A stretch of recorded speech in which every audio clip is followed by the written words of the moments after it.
Ce verset est une déclaration puissante de la transformation radicale qu'opère Jésus-Christ dans la vie de celui qui croit en lui.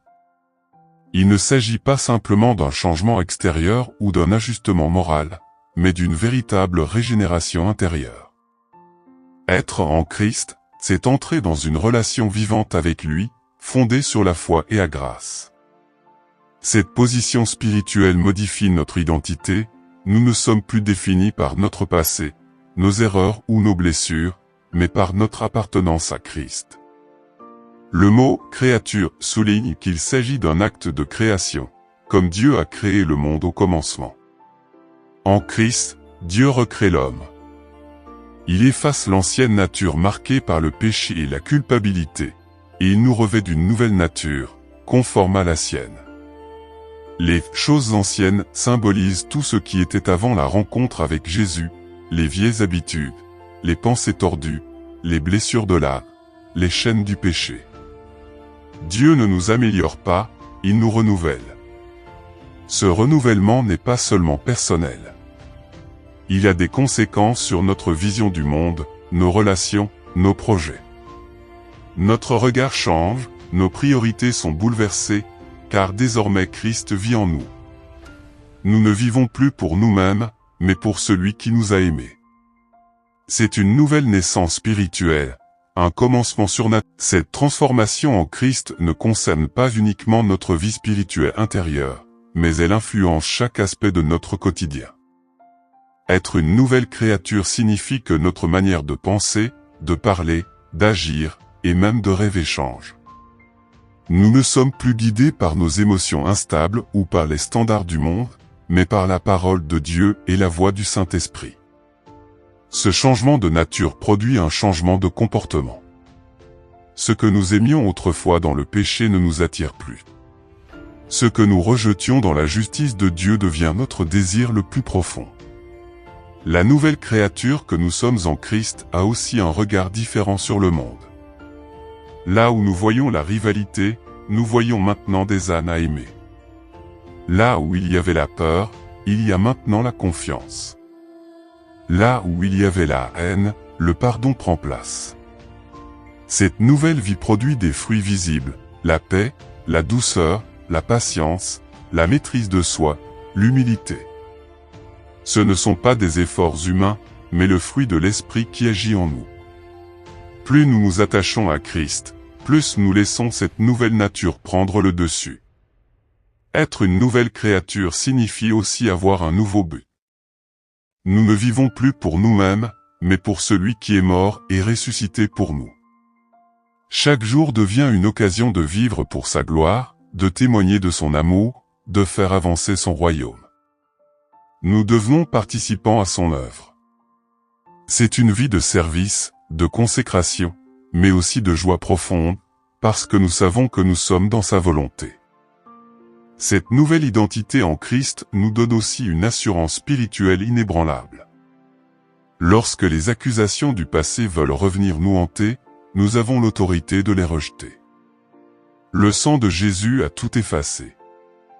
Dieu ne se souvient plus de nos péchés, car ils ont été jetés dans l'oubli éternel. La honte n'a plus de place dans la vie d'une nouvelle créature.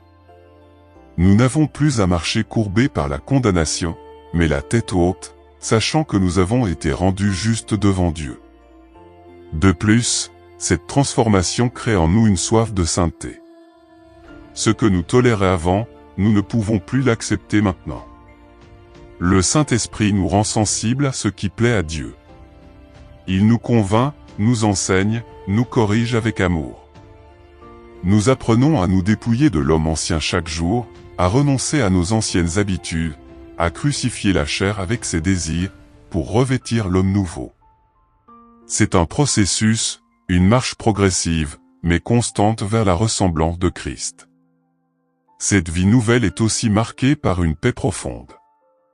Même au milieu des tempêtes, même quand les circonstances sont difficiles, la paix de Dieu garde notre cœur. Pourquoi? Parce que notre fondement n'est plus basé sur ce que nous voyons, mais sur ce que Dieu dit. Nous sommes ancrés en Christ. La nouvelle créature vit par la foi, et non par la vue. Elle sait que son avenir est entre les mains du Père, que rien ne peut la séparer de son amour. Quand on devient une nouvelle créature en Christ, cela se voit dans notre manière d'aimer. L'amour du monde est souvent conditionné, on aime ceux qui nous aiment, on respecte ceux qui nous respectent. Mais l'amour que Dieu place dans le cœur d'un croyant est inconditionnel, sacrificiel et patient. Il nous pousse à aimer même nos ennemis, à bénir ceux qui nous persécutent, à prier pour ceux qui nous rejettent. De même, le pardon devient un mode de vie. Là où l'ancienne nature gardait rancune, désirait se venger, la nouvelle nature choisit de pardonner comme Christ nous a pardonné. Ce n'est pas facile selon la chair, mais l'Esprit nous rend capables de relâcher les offenses. C'est cela aussi, marcher dans la nouveauté de vie. Avant d'être en Christ, notre compréhension des réalités spirituelles était obscure. On vivait selon ce que l'on voyait, ressentait ou entendait. Mais une fois régénérés, Dieu nous donne une nouvelle vision spirituelle. Nos yeux s'ouvrent aux vérités de sa parole, et notre esprit discerne les choses d'en haut. Nous ne combattons plus contre la chair et le sang, mais contre les puissances invisibles. Cette nouvelle conscience nous pousse à chercher les choses d'en haut, à marcher par la foi et non par la vue. Être une nouvelle créature, c'est voir avec les yeux de Dieu, comprendre que la vie est plus que le visible, et que l'éternité est notre véritable patrie. L'une des plus grandes marques de la nouvelle créature, c'est la paix de Dieu qui règne dans le cœur. Avant, le cœur était troublé, agité par la peur, l'angoisse du lendemain, le poids des fautes et des blessures. Mais en Christ, cette tempête intérieure est apaisée. Une paix surnaturelle, que le monde ne peut donner, devient notre héritage. Cette paix ne dépend pas des circonstances, mais de la présence de Christ en nous. Elle est l'assurance que Dieu est au contrôle de notre vie, que tout concourt à notre bien et que rien ne peut nous séparer de son amour. La transformation de la nouvelle créature n'est pas invisible. Elle est un témoignage vivant pour ceux qui nous entourent. Nos proches, nos collègues, nos voisins remarquent un changement dans notre langage, notre comportement, nos priorités. Ce témoignage silencieux mais puissant parle de Christ mieux que 1000 discours. Il attire les âmes vers la lumière, il donne envie de connaître ce Dieu qui transforme des vies. Être une nouvelle créature en Christ n'est pas une idée religieuse, c'est une réalité vivante et puissante. C'est une œuvre divine qui change l'homme dans son essence même.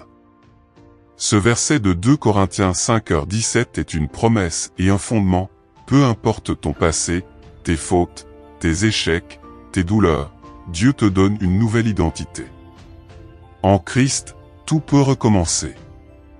Ce que tu étais n'a plus d'emprise, car ce que Dieu fait est nouveau, pur et éternel. Accepte cette œuvre, marche dans cette nouveauté, et laisse le Saint-Esprit te transformer jour après jour pour refléter Christ dans chaque domaine de ta vie.